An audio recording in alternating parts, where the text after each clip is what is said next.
Vamos a empezar con la mesa redonda, quizá un poquito antes de lo que habíamos previsto, pero bueno, algo de provecho podremos sacar. Más que nada porque uno de los ponentes, Sixto Castro, se vuelve a Valladolid, entonces tendrá que irse antes de 1:30. Lo que vamos a hacer es que no va a haber moderador ni nada parecido, porque son ponentes muy autorizados los tres, que además veo que os habéis dividido en sectores, ¿no? El masculino y el femenino. Pero bueno, sí, desde luego. Pero bueno, comentaba Fernando que podríamos dar pie para empezar. Y la verdad es que hay una cuestión que habéis comentado y que ha salido y que es muy interesante. Claro, la canción más triste, pues igual no existe. Igual es la canción más triste para cada uno. Hubo quien preguntó al preparar la actividad si su canción no la habría cogido otro. Precisamente porque pensaría exactamente eso, que ¿qué más triste puede haber que esta canción? Pero bueno, lo que hemos visto es que cada uno de vosotros ha elegido la suya, en el fondo por motivos muy parecidos, que suelen ser personales. La verdad es que esto nos puede dar pie a muchas reflexiones, pero no las quiero hacer yo, sino que igual es más apropiado que las hagáis vosotros. Y a partir de ahí, pues seguid, hablad lo que queráis. Voy a empezar, si no os parece mal. Evidentemente sí, cada uno tiene su propia canción triste. Lo que pasa es que hemos elegido la canción, quizás no la más triste, sino la canción triste que nos puede dar motivo para hablar de las canciones tristes. De todas maneras, yo he estado en la segunda parte de la sesión y he oído cuatro ponencias, la mía y otras 3, y todas tienen algo en común. De manera que yo creo que sí que podemos sacar que hay algunos elementos que sí que son propios de las canciones tristes. Y las canciones tristes hemos visto que hablan de las hojas muertas, que hablan del invierno, del otoño, que hablan por lo tanto del declive de la vida, que hablan de amores perdidos, Es decir, hay una serie de temas que casi obligatoriamente tienen que aparecer en las canciones tristes. De manera que yo creo que sí, que hay algo en común, Y la lástima es que yo no puedo hablar de cuáles son los elementos musicales, puesto que yo no sé nada de música, y por lo tanto no sé cuáles son esos elementos musicales que también nos incitan a la tristeza. Entonces es posible que, por ejemplo, Ana sí que nos pueda hablar de ello, o algún otro que nos pueda hablar de qué es lo que en la música ya nos incita a que, no digo a llorar, yo creo que las canciones tristes obligatoriamente no hacen llorar. El llorar es una especie de, no sé, casi de catarsis, ¿verdad? Y por lo tanto se queda uno muy aliviado, La tristeza es otra cosa. Ya lo decían en el 18, ¿verdad? Qué placer dulce y tierno es afligirse así, cuando la dulce lágrima baja por la mejilla. Bueno, pues eso es disfrutar llorando, no es entristecerse. Pero en fin, yo creo que podríamos preguntar ¿qué hay en la música que nos lleva a la tristeza? Venga. Bueno, también depende de la tradición, ¿no? Es decir, lo que nosotros consideramos triste y que probablemente si consiguiéramos alguna vez tener algún contacto con los de estos señores que viven en las islas, esas islas que están, se me olvidó ahora el nombre, que está cerca de la India y que dicen que hasta ahora no ha conseguido entrar en contacto nadie con ellos, y se acercó el otro día aquel chico que había decidido evangelizarlos y le pegaron un lanzazo o un flechazo y ya no pudo entrar. Entonces todo el mundo está obsesionado con decir que no tienen ningún contacto con nosotros y que de ellos no sabemos nada, pero ellos de nosotros sí que deben de saber, porque por ahí sin ir más lejos pasaron todos los aviones de la Segunda Guerra Mundial, las bombas, o sea que ellos han tenido que ver muchas cosas, pero están empeñados en decirnos que no tienen ningún contacto. Entonces sería muy interesante observar qué es triste para ellos musicalmente, porque a lo mejor no es lo mismo que para nosotros. Es curioso que, por ejemplo, en las óperas chinas, cuanto más matracazos pegan, que a nosotros nos parece una cosa dura, y sin embargo parece ser que son los momentos de amor. O sea que las convenciones también hacen mucho en el lenguaje musical. Lo que sí, yo creo que traduce musicalmente muy bien la tristeza, se veía perfectamente en el siglo XVII, son los lamentos, que es realmente uno de los momentos cumbres siempre en la tradición del siglo XVII. Recordemos el lamento de Ariadna y cómo va decayendo lentamente para dar la sensación de cuando tú suspiras, de cuando tú realmente lloras, ¿no? Había mucho en la tradición operística, le llamaban a algunos grandes cantantes de ópera, decían que eran muy llorones, y es porque te viene muy bien para meter el aire y meter el sonido en resonadores. Entonces, decían, bueno, qué llorones, porque además es una forma de hacer glissando de una nota a otra apenas con un semitono, pero te viene estupendamente para meter el sonido en resonadores. Pero bueno, yo creo que la tradición de los lamentos en este sentido sí ya nos daría la sensación de que alguien que te digan ay, ay, o sea, hay que buscar más bien ahí la realidad del lenguaje hablado y del lenguaje del ser humano a la hora de lamentarse, de entristecerse. Luego el resto ya puede ser más fruto de la convención. Entonces, para nosotros decimos siempre, bueno, tiene que ser más bien en una tonalidad menor, pero ya hemos visto que podemos encontrar canciones tristes, ¿verdad?, que son muy tristes por lo que significan para nosotros, o en el caso de lo que yo he puesto de James Joyce es porque es demoledor, pero lo consigue él. Realmente la canción es melancólica, es algo triste, pero es sobre todo la fuerza de todo lo que hay en su entorno, es decir, lo que para cada uno de nosotros es muy triste, sin duda alguna siempre tendrá que ver con nuestra biografía, no sé qué pensáis vosotros, con nuestra realidad emocional, porque lo importante de la música muchas veces decimos, y en este caso que tiene la doble fuerza de música y poesía conjuntamente, eso, que no se pueden deslindar en la canción, no va por un lado el texto y por otro la melodía, van juntas y eso tiene mucha fuerza en muchos sentidos, por eso el género canción es un género específico. No sé cómo veis vosotros este tema precisamente de la fuerza específica de la canción. Bueno, yo a la luz de esto estaba pensando, ahora dándole vueltas, al espacio de lo convencional, que sin duda existe, cómo no, pero al mismo tiempo hay como una especie de elementos, seguramente también musicales, no sé si llamarlos universales o algo por el estilo, ¿no? Me venía a la mente, yo tampoco es que conozca muchas cosas de estas, pero sí una obra que yo tenía bastante analizada de mi época de estudiante, cuando era joven y tenía energías todavía, pues era el pequeño libro de órgano de Bach, esa obra, una obra pedagógica, que es seguramente de las grandes cimas de la literatura organística, ¿no? Donde, por ejemplo, él iba dando, componiendo corales que explican el tenor del texto. Hay uno que es, por ejemplo, desde la caída de Adán, todo está corrompido, digamos así, ¿no? Y entonces lo que va haciendo en el pedal del órgano es una séptima disminuida constantemente, ¿no? Que supuestamente lo que hace es una séptima descendente, es una séptima disminuida, que es ese intervalo, tampoco soy un experto en esto, ¿no? Pero es un intervalo como muy inestable. De cierto modo, eso transmite una cierta sensación que va más allá, seguramente, de que uno sepa interpretar esto convencionalmente.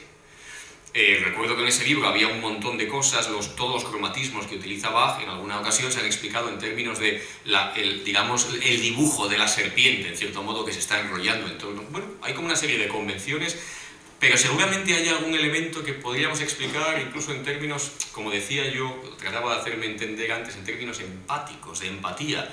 La idea de que o sea, aquí hemos presentado una serie de canciones que nos pueden resultar más o menos tristes, pero seguramente sí nos resultan tristes de una manera u otra, porque en cierto modo, como decía, no son contenedores vacíos. Por poner un ejemplo, y ya no me enrollo más, es decir, musicalmente creo que es muy difícil utilizar, pongamos, un staccato para transmitir, si uno pretende transmitir paz o serenidad. Pues con un staccato va a ser más bien complicado, digo yo, ¿no? Como que hay ciertos elementos, podríamos decir así, propiamente musicales, que pueden ser utilizados para que el oyente empatice con ellos, pero en cierto modo están ya preparados para esa empatía. Entonces aquí seguramente podemos vincular los dos elementos, de lo convencional y llamemos lo que está más allá de la convención. No sé ya si en otras... Pero seguramente al menos este elemento que digo del staccato seguramente sea un ejemplo muy fácil y un poco tontorrón, pero seguramente universalizable, no lo sé.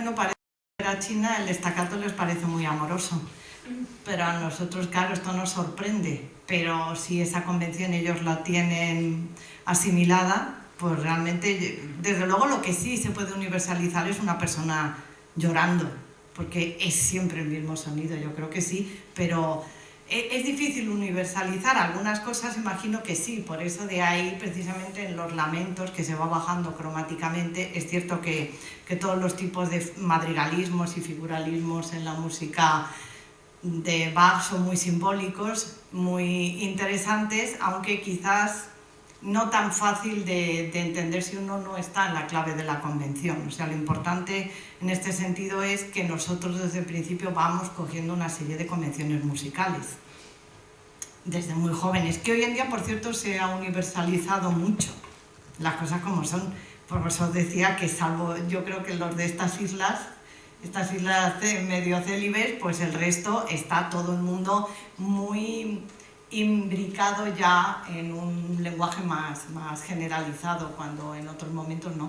Hay algunos aspectos muy interesantes en Iberoamérica, ¿verdad?, que también se ve que hay todavía algunas estructuras distintas, incluso de algunas minorías, que ellos no tienen ni siquiera ese mismo concepto nuestro de las alturas. Sí. Eso es muy interesante, Pues, musicalmente, vamos. Pues, sí. Yo veo que todos apuntamos un poco a cosas bastante en común. Lo de las bajadas, lo de las caídas, lo del lamento.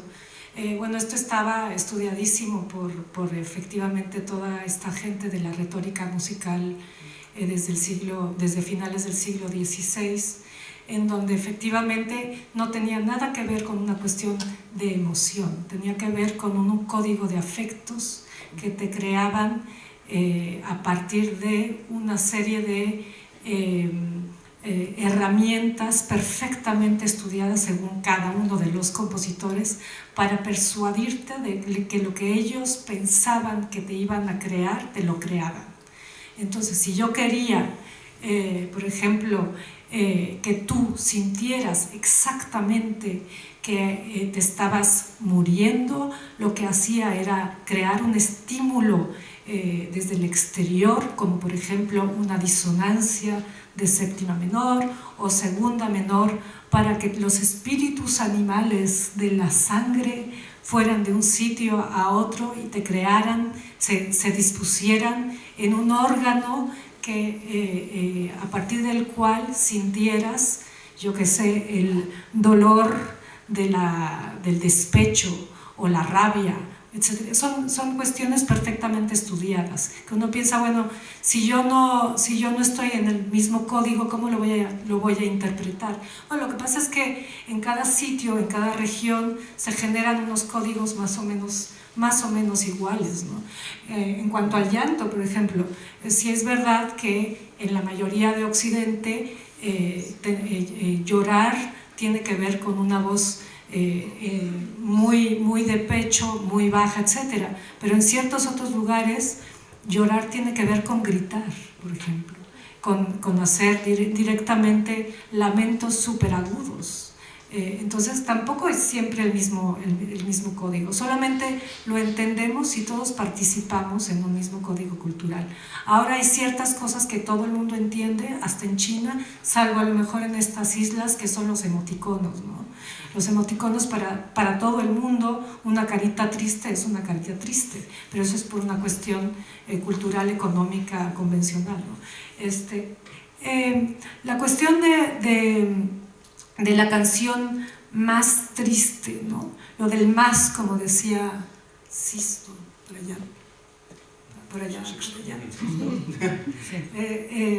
Eso es también interesante, la canción, porque se trata de cómo ejercer una intensidad, ¿no? Cómo lo que vamos a sentir cuando la escuchamos es lo más fuerte para nosotros en ese momento. O sea, la empatía con el momento también me parece muy acertado, ¿no? La empatía que tiene que tener esa canción con ese momento en donde tú estás sintiendo algo que tiene que ver con esa canción, ¿no? Y me callo. Sí. Bueno, yo creo que todos estamos bastante de acuerdo en que se trata de los propios sentimientos, la manera en que cada uno de nosotros asimila y genera una serie de emociones, tiene que ver con la cultura. La cultura considerada como una serie de convenciones comunicativas por las que asimilamos que algo es triste, que algo es alegre, etcétera, etcétera. Y en este aspecto yo creo que aunque hemos hablado en algún momento de universal, yo no hablaría de universal. Hablaría quizás dentro de la cultura europea e incluso ahí probablemente haya que delimitar un poco más. Saliendo de la música y volviendo a la parte de lo que son los temas literarios, que es en lo que yo trabajo, los temas dramáticos, yo insisto en algo que he dicho antes. El otoño actualmente es una etapa triste, pero yo creo que todavía es más claro cuando consideramos el verano. Actualmente el verano es la época de la alegría y además de la alegría desenfrenada. Existe además una serie de canciones, podría ser para el año que viene, canción del verano, la canción del verano, ¿no? Un seminario sobre canciones del verano. Que no tiene que ser simplemente las de Georgie Dan, sino que pueden ser otras canciones de verano. Bueno, cuando uno lee El auto de los cuatro tiempos de Gil Vicente, ocurre que el verano es la peor época del año. No, porque es la época en que se producen las pestes y las enfermedades. Y por lo tanto, es una época malísima. Claro, ha cambiado radicalmente. En 500 años ha cambiado nuestra concepción del verano de una manera radical, de manera que actualmente es casi incomprensible lo que dice Gil Vicente.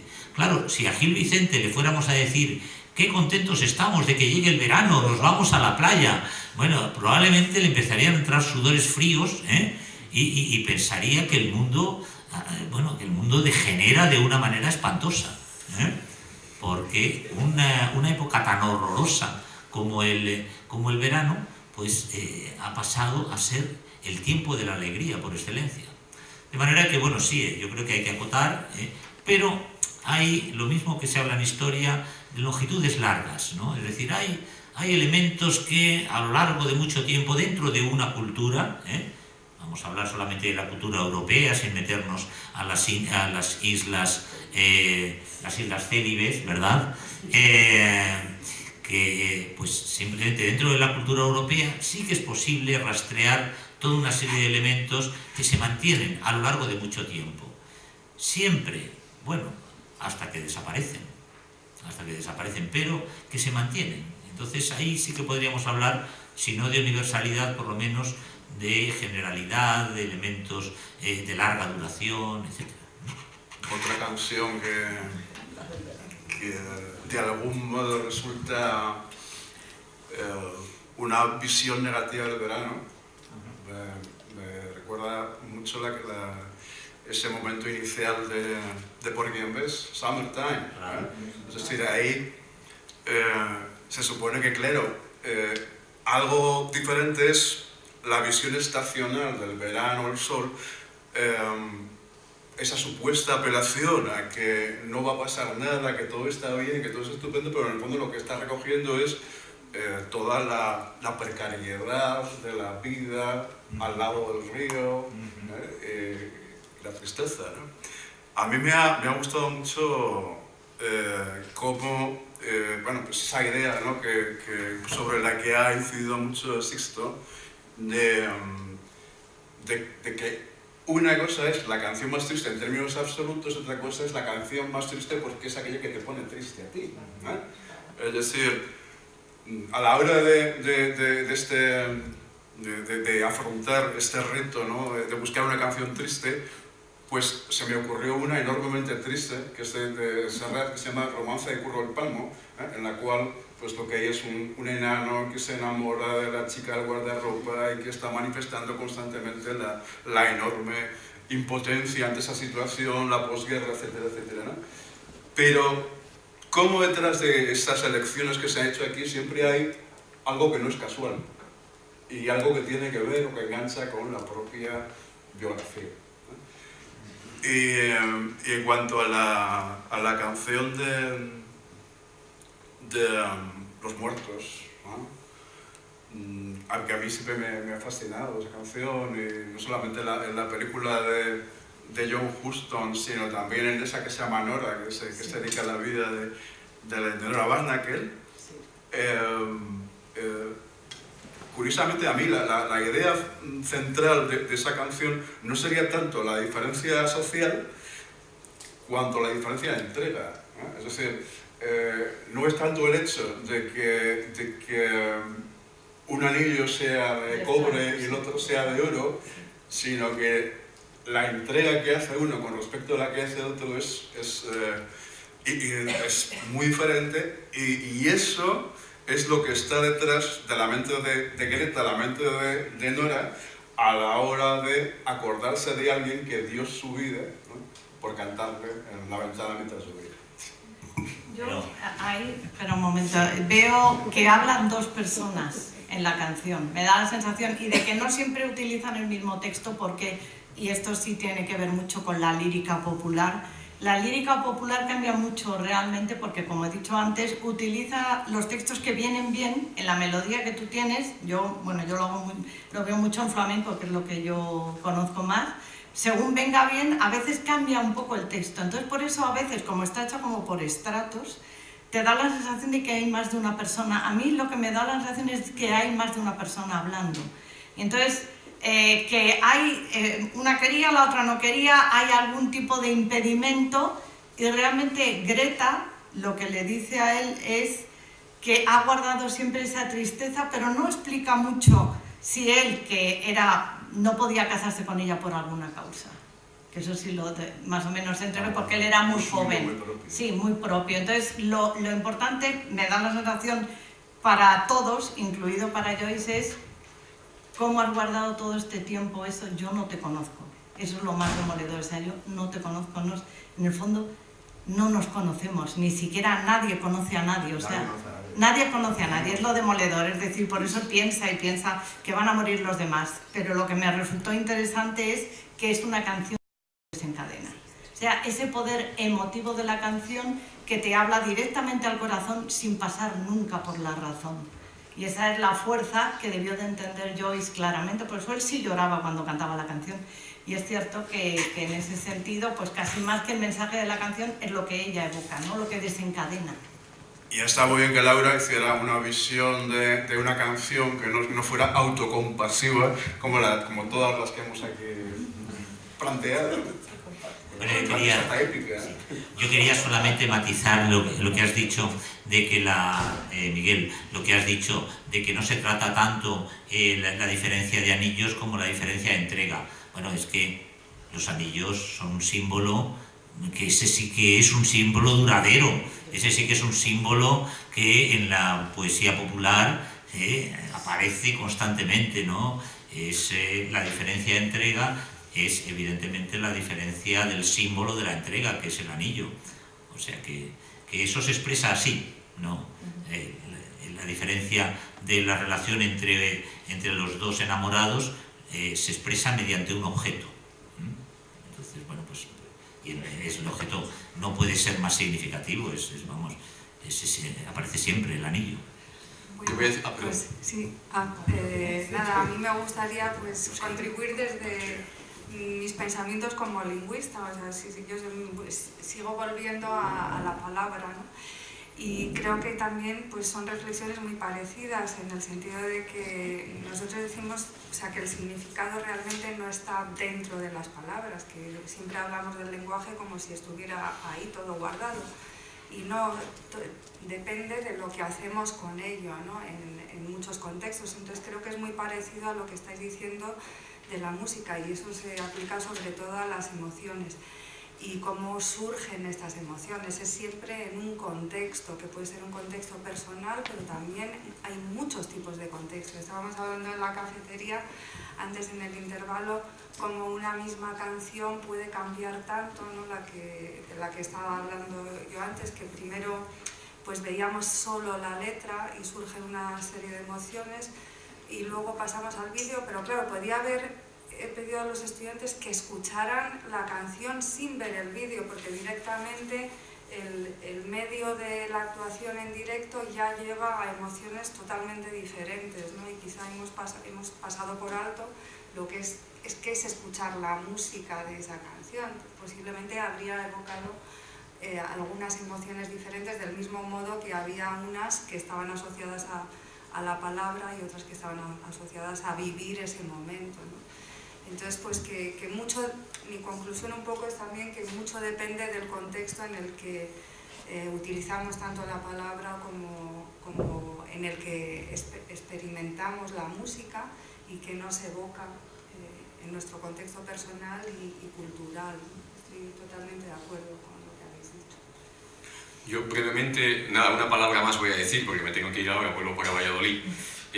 Muy brevemente, para recalcar que todos tenemos obviamente nuestra canción más triste, y además basta con que se nos nombre el asunto para que intervengamos, ¿no? Ayer mismo estaba yo chateando, y ahora lo digo ya, con esta profesora que conocéis porque me dice Germán que la utilizáis su libro como texto, Lydia Gare, esta profesora de Columbia. Y estaba ayer por la noche chateando y le digo, oye, mañana voy a la Autónoma que vamos a hablar sobre la canción más triste. Y le faltó tiempo para ponerme, listen to song, dice 10 cents a dance, y me pone en mayúsculas, saddest ever. O sea, la canción más triste que haya habido nunca. Y es una canción de los años 30 de una tal Ruth Etting, que yo no conozco, que se llama 10 cents a dance, que cuenta la historia de una mujer que se tiene que prostituir, básicamente. Pero bueno, independientemente, según ella, esta es la más triste que hay y que puede haber. Pero independientemente de eso, me llamó la atención que es que en cuanto le dije el tema, también quiso contribuir y me dijo, dilo. Y como me dijo que lo dijese, pues yo cumplo lo que me mandó.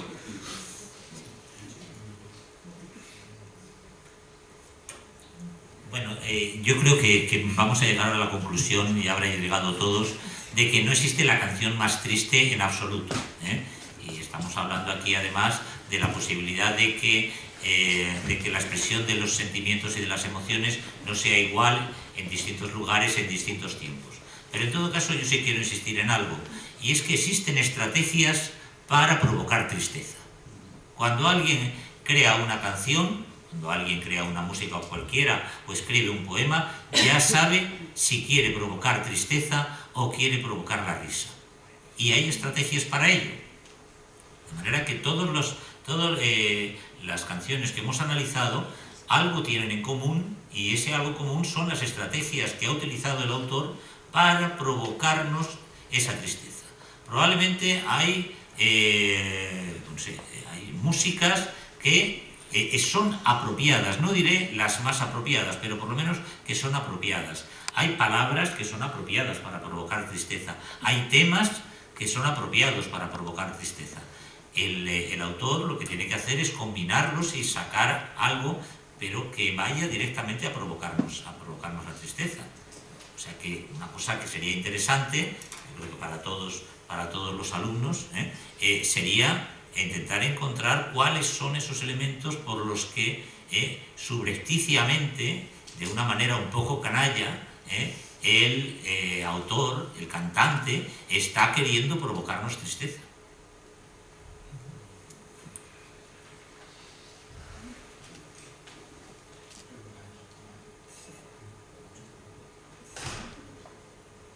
A lo mejor alguien quiere hacer alguna pregunta. No hay preguntas, qué triste. Sí. Ah, sí. Bueno, primero muchas gracias.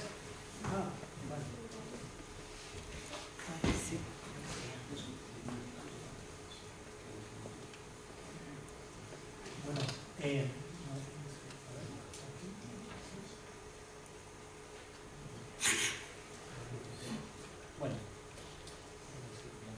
a ver, sí. Antes de nada, darles las gracias a los ponentes y la maravillosa idea, ¿no? Quería comentar que estamos hablando de canciones y músicas que te llevan a tus propias emociones, tus propios instintos, tu propia historia, y como se ha comentado, a veces se producen sensaciones de autocompasión y cosas vinculadas con una tristeza, pero yo también veo, como se hablaba antes, que las distintas culturas pueden tener distintas sensaciones. Entonces, a veces nos quedamos mirando nuestra historia o nuestra intrahistoria y resulta que también nos quedamos con un pozo como de amargura, de tristeza, cuando a veces el momento en el que vivimos, sea la edad que se tenga, hay mucho vínculo con la felicidad.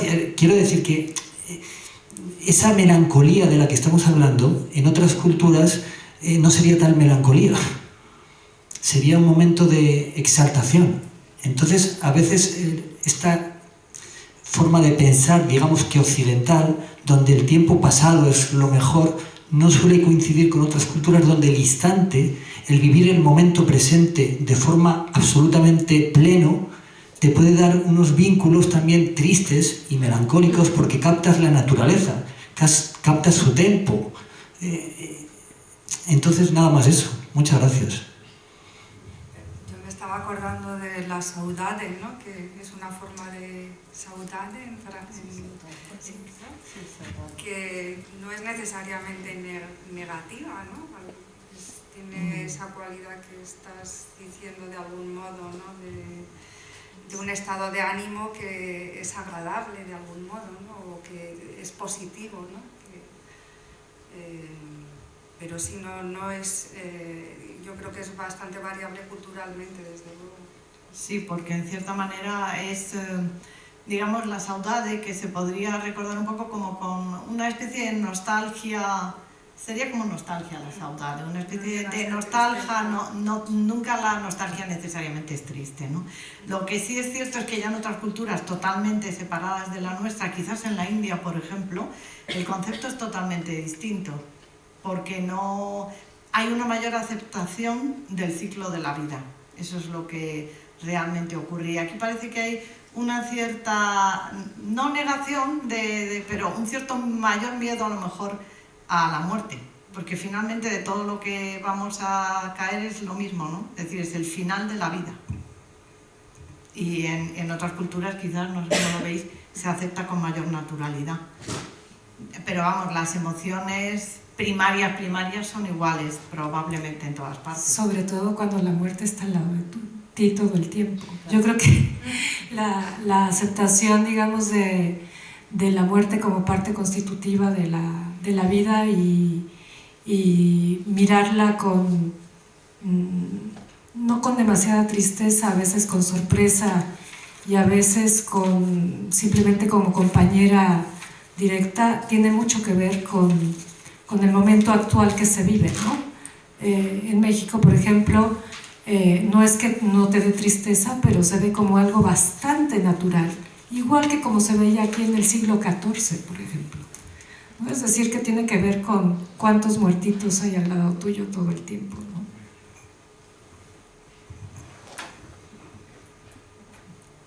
Sí. Sí.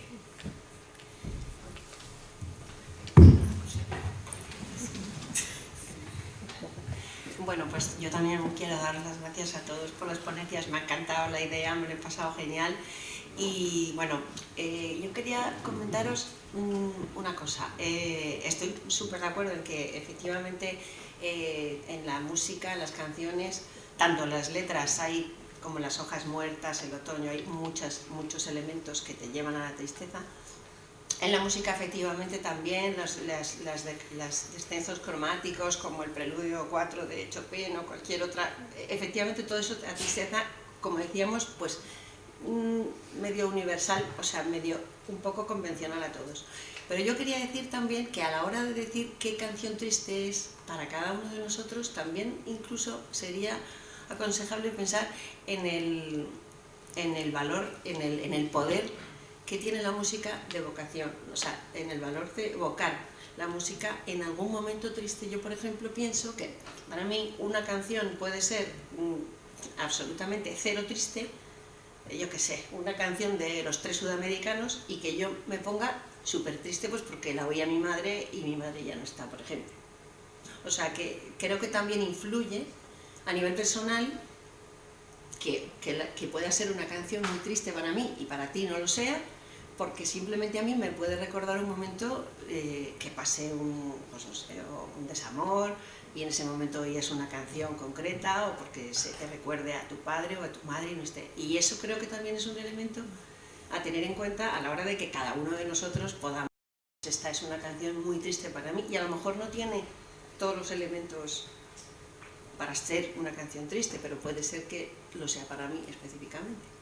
¿Qué pensáis? Sí, que es lo que comentábamos de la evocación, que será la canción más triste por un hecho especial para James Joyce, que luego encima ha acabado por serlo para nosotros también, porque yo creo que a ti también te evoca tristeza, ¿no?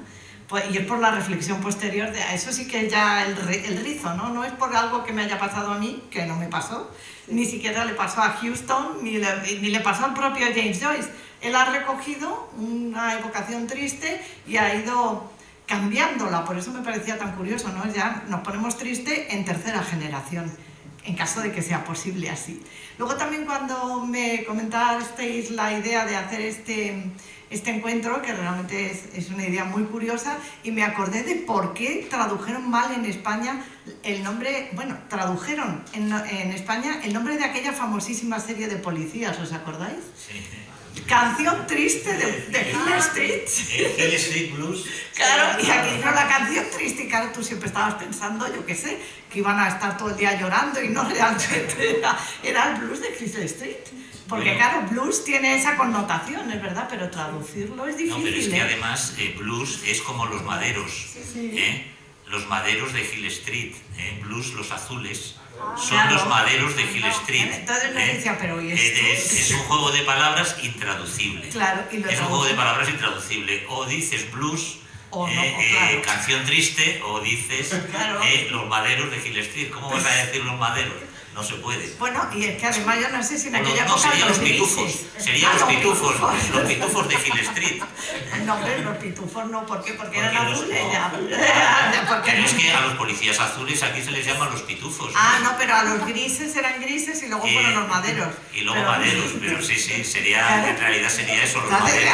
Entonces tú te imaginabas a los de la estación de policía todo el día llorando en la puerta la canción triste de Hill Street. Y nadie les dijo nada en aquella traducción, yo recuerdo no, que... No, porque no había manera de traducirlo, eso era imposible. Pues haber puesto blues en Hill claro, Street. Yo creo que hubiera sido mejor decir el blues de Hill Street. Exacto. Pero no, eso. A lo que yo quiero apuntarte algo a lo que comentabas, que gracias también por tu observación, y es que me estás diciendo que una canción puede ser muy alegre, pero que en cambio te puede resultar muy triste porque te recuerda que tu madre te la cantaba, y estás haciendo alusión precisamente a uno de los temas básicos de las canciones tristes, que es la pérdida. Es decir, en realidad ahí lo que has hecho es externalizar el tema de la pérdida, y por lo tanto es una canción alegre la que te provoca la tristeza. En muchos casos esa pérdida está incluida dentro de la canción, ¿no? Pero eso de alguna manera viene a ser que te produce lo mismo que otras canciones directamente te lo intentan producir. Sí. Como no podemos saber cuáles son las canciones alegres que ponen triste a la gente, mejor es hacer canciones directamente tristes. Y mira qué risa porque... Más.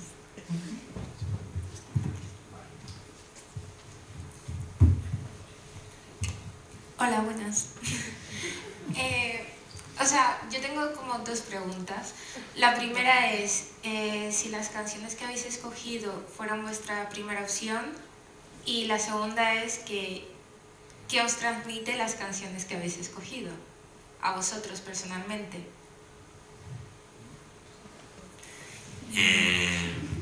Supongo que, bueno, yo voy a responder en mi caso simplemente. Tenía unas 3 o 4 canciones que más o menos me parecían del mismo estilo.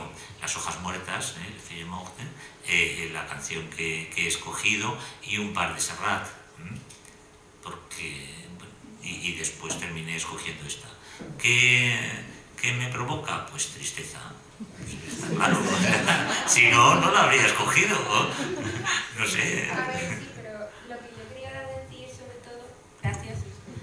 Lo que yo quería decir sobre todo con esa pregunta es si os habéis desencantado por esta opción, sobre todo si ha marcado algo en vuestra vida que os ha dicho, bueno, pues esta para mí es la canción más triste de todas mis opciones. No, para mí hay canciones que me provocan más tristeza, pero esta yo la he escogido pues por la posibilidad que vi de poder desarrollar una serie de ideas. No porque sea la canción más triste para mí ni porque esté relacionada con mi vida, ¿no? No sé los demás. Sí, bueno, yo creo que la tristeza es algo muy propio, ¿no? Es algo que te conecta contigo, ¿no? Y ante lo que es muy significativo, ¿no? Que ese afrontamiento de uno mismo por medio de la tristeza, por un lado, es quizás lo más veraz, pero por otro es algo que también induce al temor por encontrarte con tus propios traumas y con tu propia estructura neurótica, ¿no?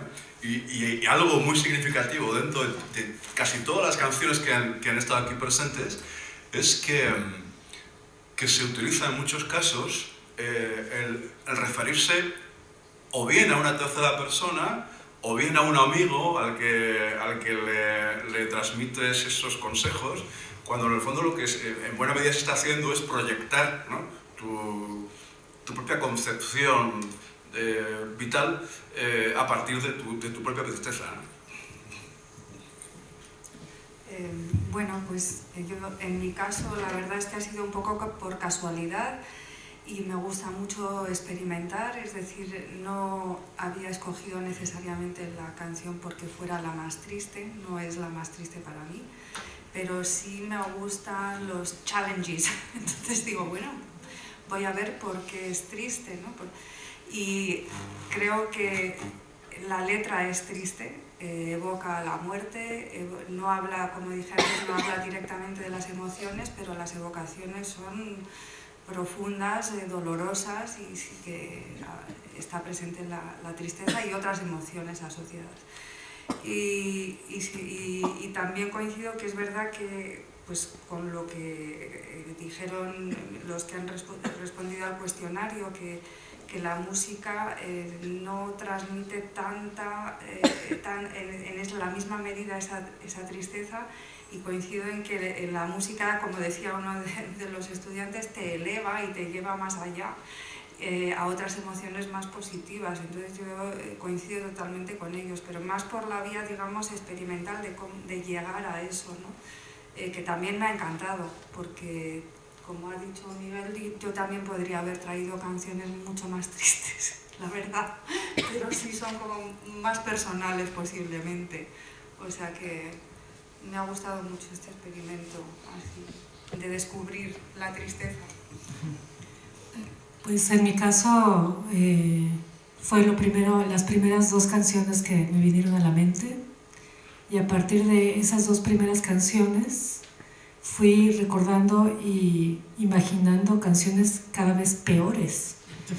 Entonces, con ese, precisamente por el miedo de sumergirme en un túnel interminable de horror, decidí traer esa primera que se me había ocurrido, que evidentemente tiene que ver con la idiosincrasia nacional triste del bolero. Bueno, yo ya cuando empecé comenté que evidentemente no era la canción más triste, había estado dilucidando entre varias opciones, pero que no era necesariamente de forma personal, sino que además dio la casualidad de que es que había estado precisamente con varias canciones de estas teniendo que realizar artículos, y entonces me había acordado de algunas diferentes, pero claro, en este caso había efectivamente una posibilidad muy interesante de reflexión, que es lo que había que hacer aquí.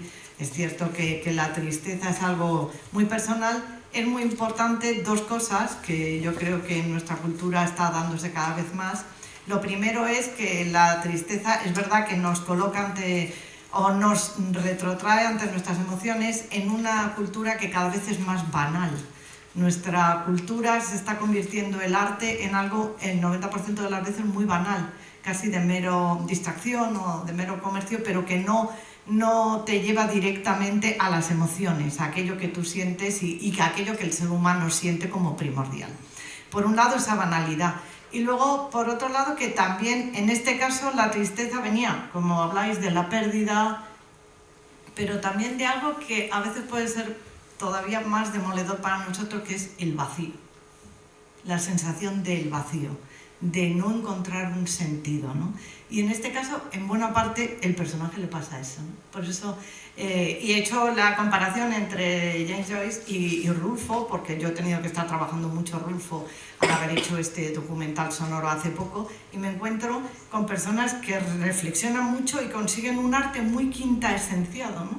Y gracias a eso te ves ahí también otra realidad todavía, a lo mejor más triste por desagradable, que es la sensación de vacío, que en un momento dado tiene, no sé si tú también lo ves ahí, la sensación de no encontrar un sentido a la vida, no ya miedo a la muerte, sino de no encontrar un sentido a qué estamos haciendo. Y a veces, bueno, la banalidad también puede tener algo que ver con esto. Sí, para ellos es un hallazgo, ¿no? El enfrentarse a esa canción y ver la reacción de ella y ver lo que ha sido un vacío realmente, que dices, si yo no he sentido nunca esto, que eso sí que es triste, ¿no? Dice, me voy a morir y no he sentido nada. Nada que sea tan sublime como morirse en plena juventud por algo romántico. En fin, es una sensación de vacío que también lo puedes trasladar a, bueno, es que no sé qué estoy haciendo.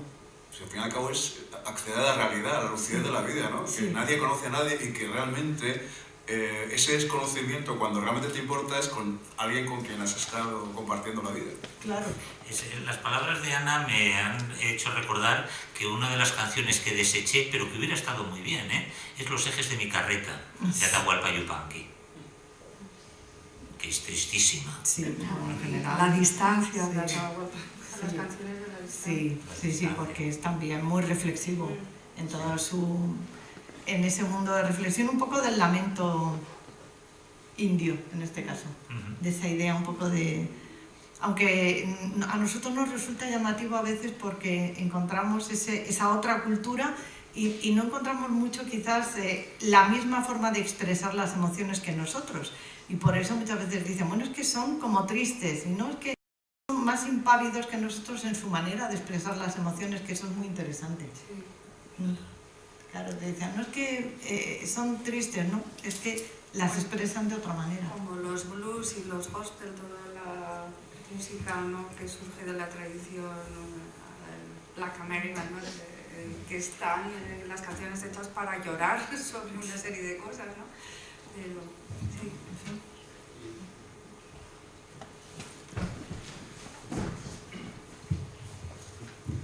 Bueno, yo creo que estamos en un momento muy bueno porque todo fluye, acogemos la tristeza con bastante naturalidad, incluso alegría, en la mesa y el auditorio. Y son las 7:35, cuando habíamos pensado terminar a las 7:30.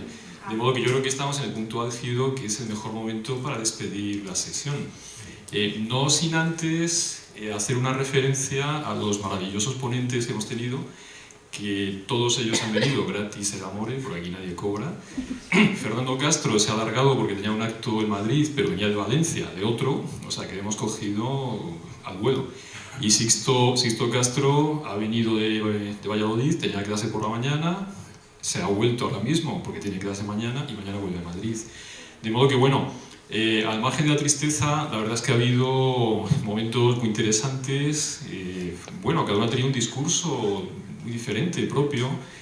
Yo creo que ha habido una gran altura en la sesión y sobre todo ha habido una gran generosidad por parte de todos que desde luego os agradezco. Yo creo que vamos a quedar emplazados ya para el año que viene con la canción, no va a ser más, yo creo que va a ser la canción del verano, que además no solo es una propuesta muy buena, sino que es un contrapunto adecuado y refleja muy bien esta condición, no sé si posmoderna o no sé cómo, a la que aludía Ana, y que creo que dará mucho juego. Espero que el año próximo hagamos alguna sesión más y que podáis tomar parte también, de modo que no sea algo, pues, desde luego académico sí, pero no únicamente de ponentes de gran altura como ha sido el caso. De modo que bueno, muchas gracias y hasta pronto, espero.